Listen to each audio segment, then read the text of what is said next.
Hi, everybody, and I hope you're all safe where you are. I, as many of you may know, Nick and I started a fundraiser called Together for India with our partners in Give India. And, there have been incredible donations, people from all over the world that have helped us raise tremendous amount of money. But Give India is India's most trusted online donation platform. And the other day, I was just getting an update from them about what is happening on the ground and what the situation is like. And I just thought that you guys would be interested in knowing where your donations have gone and what actually is happening, and the work that's happening on ground. So I wanted to invite Atul Satija, who's the founder and the CEO of Give India, to answer a few of the questions that you guys have also sent to me. And a lot of people may or may not be wondering. So first of all, hi Atul, how are you? I hope you and your family are safe where you are. Hi, Priyanka. Thank you so much for this opportunity for us to come and talk about the COVID work we are doing. Touch wood, we've been okay so far. That's great.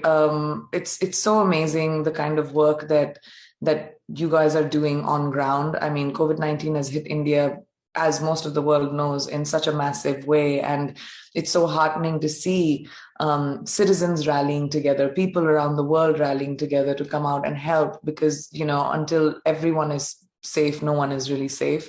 So it's really, really wonderful and heartening to see people doing the best that they can. Every small drop counts. So I would just love to hear from you, how this started, how you got into it, and what's happening on ground at the moment. Yeah, so Priyanka, let me first start by saying thank you for choosing to do what you are doing right now. I think you've inspired a lot of people to come forward, individuals, influencers, to also follow your lead and actually do what is required right now to help people in the country. I think, as you mentioned, the fundraiser that you're doing has been very successful. I think we have raised close to about 7.5 crores thanks to your and Nick's lead here. We have been able to procure about 500 oxygen concentrators, about 422 oxygen cylinders, and the money is also helping us support 10 vaccination centers for about 2 months. And that will help another 6,000 people to get vaccinated. So we identified early on that, among all the things that we need in the healthcare infrastructure, what we need most is the oxygen supply. So a lot of the funds from your campaign have been deployed to make the maximum impact in that area. So just to understand for people and for me, what is the process with which, Give India identifies the need that is on the ground, and then how does your distribution structure work? So Priyanka, over the last 21 years, we built a very large network of trusted partners on the ground. We have 2,000 nonprofits that we work with on the ground, day in, day out. So whenever something like this happens that triggers a need for a response, we start getting inputs from our nonprofit partners on what do they need on the ground. We also talk to charitable hospitals, government authorities based on. So when we started receiving requests from them, we realized that a lot of the need is on the medical side to start with. One very specific example is we have this charitable hospital in Mount Abu in Rajasthan. Distances are very long there, right? So they wanted about 27 to 30 oxygen concentrators there. So with your money, the minute we got the first material landed in Delhi, we were able to ship 25 concentrators to them. And we have patients really using them there on the ground right now. That's amazing to hear, and makes me feel like, sitting away from India, it's such a helpless feeling. And I think for most people who are, concerned about the country, have family. I mean, I don't think I know anyone who's not been touched by COVID in India specifically right now. So the need is so dire, and it's really reassuring to hear that, you have your ear to the ground. But a question that I usually get is the actual disbursement of the funds. Like when the funds are raised, how do you distribute them? Where do they go? How does that happen? How long does it take? Like just the process for people to feel reassured that when they're actually making donations, that their donations are reaching the right people. Just to understand who it goes to, how you decide, how long does it take from the time someone makes a donation, etc. Yeah. So Brika, in the cases of where the disbursement is a cash grant to the nonprofit, the process is very straightforward. The minute we get the money in our bank account, we basically are able to, with a 3 to 4 day lag, able to release money to the nonprofit. We have a steering committee Based on the needs that we get on the ground, from the ground, our team verifies that need. Once we have a verified need, we table it to a steering committee that's an independent body to approve the proposal. Once we get their approval, we release the money. So that's about a 2 to 3 day, 4 day delay. In cases where we have to give material like oxygen concentrators, cylinders, or stuff like that, what we do is once we have the money, we already have the need and we already have the vendors identified. The minute we get the money, we are able to make a purchase order on those pre-verified vendors. And the minute we are able to get the material, we straight away move the material from the airports, or if it is within the country, from the plant straight away to the non-profit partners or hospitals, as the case may be.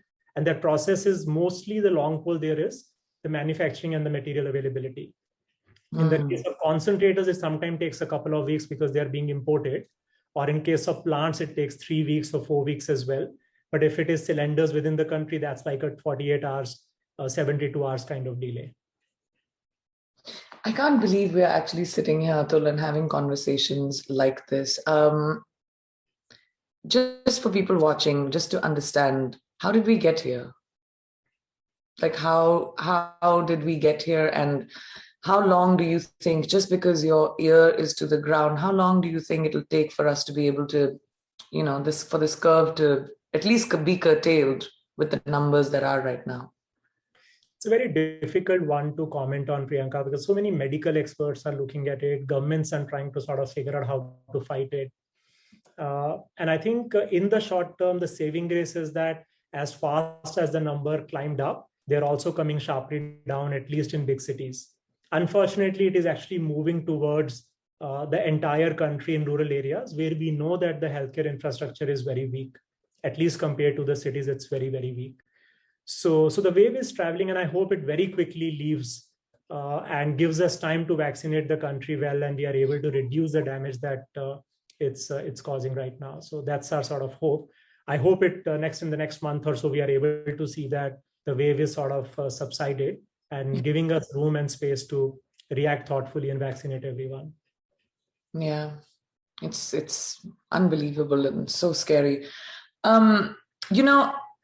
And we've talked about this before, but the ground reality is that, with the way the curve is moving, Nick and I were talking about this the other day, and we wanted to sort of extend our support to, other long-term needs like humanitarian aid. Of course, the urgent need of oxygen support and stuff we've been doing, and, the mission of getting oxygen to people is most crucial. But, like you're talking about, COVID is hitting and moving towards, rural areas, poorer communities, and to prevent people from starving and, with not having jobs and not having food.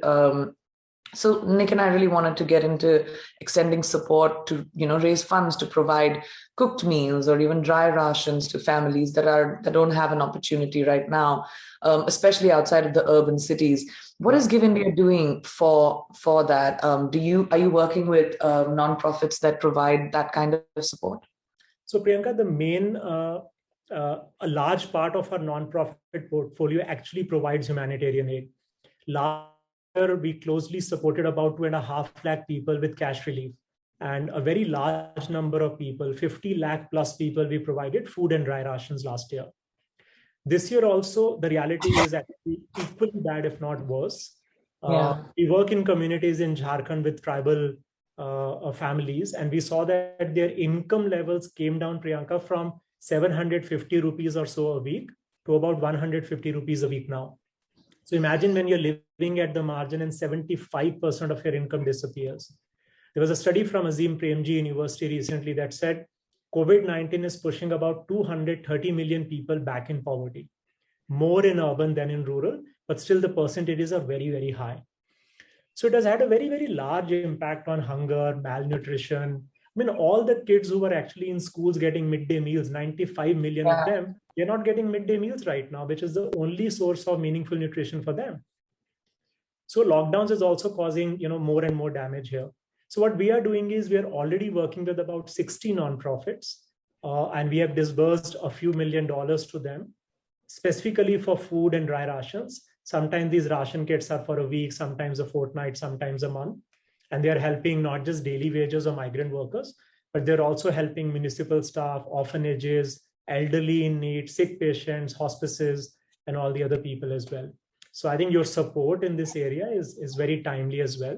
I think it'll make a real impact on the ground.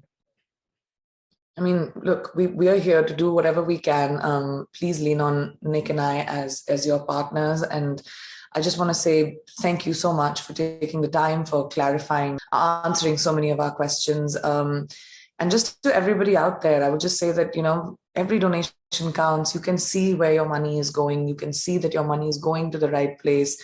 Right now, India really, really needs our help, whether it comes to procurement of medical equipment, oxygen cylinders, concentrators, vaccination support, food, ration.